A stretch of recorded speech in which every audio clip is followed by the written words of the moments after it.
For this assignment, I chose Mary Ann Cotton. Um, there was a lot of different serial killers on the list, and I went through quite a few, just kind of gazing over them to see which ones interest me most. And hers really stuck out to me. She wasn't a modern day serial killer, nothing kind of like what you see on CSI or NCIS or anything like that. She just had a really unique, particular story that really struck an interest in me. So she was actually born October 31st of 1873. Her father died when she was just 8 years old in what they call a coal mining accident. They said he fell 100 plus feet down a mining shaft and died. The death didn't seem to have too much effect on her, but her mother recently, after her father passed away, remarried to a different man. The reports and everything say that she had a real good relationship with her stepfather. She grew up in a good home. There wasn't too much on her background about how she grew up, but there was no criminal activity or anything like that as far as reported in their home from mother or stepfather. Mary left the home when she was about 16 years old. She was going off to nursing school. She got her nursing, I guess, license then, and she did that for a few years, but then she became a dressmaker. Well, around the time she was about 20, which was in 1852, she married her first husband, which was William Mowbray. They had about 8 or 9 children.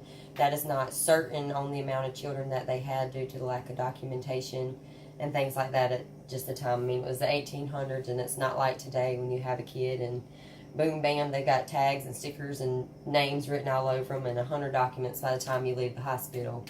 But after they had these children, all of them started dying. They all died. The husband died, except for one child. And it was all blamed on gastric fever, which was a big thing back in the 1800s that was going around.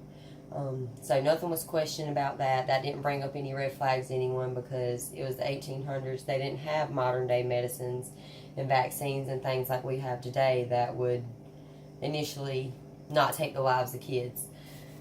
After her children and husband died, first husband died, she collected the insurance money from that, and when she did, the one child that was remaining alive, she took this child and just dropped her off with her mom. And that's kind of crazy to me. I have a daughter, and that blows my mind. I wouldn't ever think of just dropping her off and leaving her at any point in time. I hate to go to work and leave her.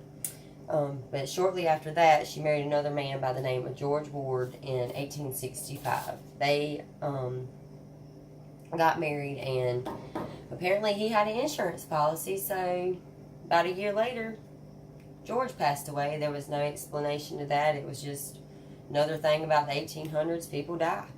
So I thought that was kind of crazy why people weren't picking up on that. Like, there's husband number 2 already dead and in the grave in less than a year.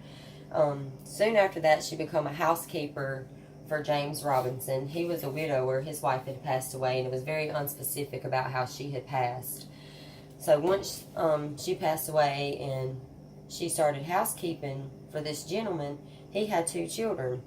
And the kids lived within the house, and she helped care for them as well. But then her mother fell ill, so Mary moved back home to care for her mother. And within a week's time of her caring for her mother passed away. So that kind of gets more intriguing into the story. In April of 1867, her last child that she had with the first husband died, and also the 2 stepchildren of James Robinson, the man that she was housekeeping for. And after the children died, then she decided to marry Robinson, and I think he's a nut for that, but they ended up having 2 more children together, and one of those children passed away as well, and the other one lived. In 1849, Robinson stated that he noticed that his personal belongings and things like that were getting missing and going away, and that she repeatedly would ask him, take out an insurance policy, take out an insurance policy.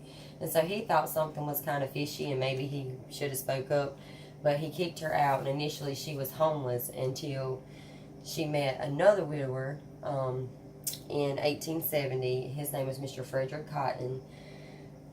That same year, Mr. Cotton and one of his children passed away, and once again, all his belongings were left to her, so she got another payout for insurance. She then got in touch with an ex-lover by the name of Joseph Nattrass, but then became pregnant while seeing the other man, Mr. Nattrass, by John Quick Manning. She told a local official, it wasn't specific on which local official, but she told them that she couldn't marry Manning because of her stepchild from Mr. Cotton. But she said that wouldn't be a problem for long. And that should have rung a big red bell for somebody, but I guess it didn't. The boy died not too long after she made that statement to one of the local officials, and that official initially reported that to the police. That's whenever they started doing examinations of the body and everything like that, and they found out that the boy had arsenic poisoning. They found it in his stomach, and with more research, they found that others had had the same arsenic poisoning. Most of the time it was in wallpapers, things like that back in the day, but this was actually in their system. So Mary was convicted, and she was thrown into jail, and during her time in jail, she ended up having her 13th child, which was a girl, and they took the baby from her, so she was convicted and sentenced to hang for the killing of the stepchild of Mr. Cotton. So March 24th, 1873, Mary was supposed to be executed. They get her up on the hanging block, put the noose around her neck. The executioner gave the orders, dropped the platform. Unfortunately, the platform wasn't up high enough to break Mary's neck when she fell, so in turn, they had to shove her down by her shoulders, which she lived for 3 more minutes until she finally passed away. She never once confessed to killing anyone, but the total statistics believe that she killed 11 of her own kids, 5 of her stepchildren, 3 of her husbands, her mother, and the lover friend, all for insurance money.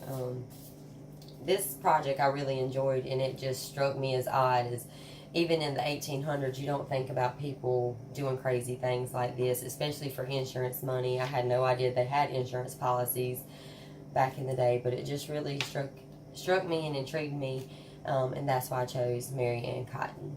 Thank you.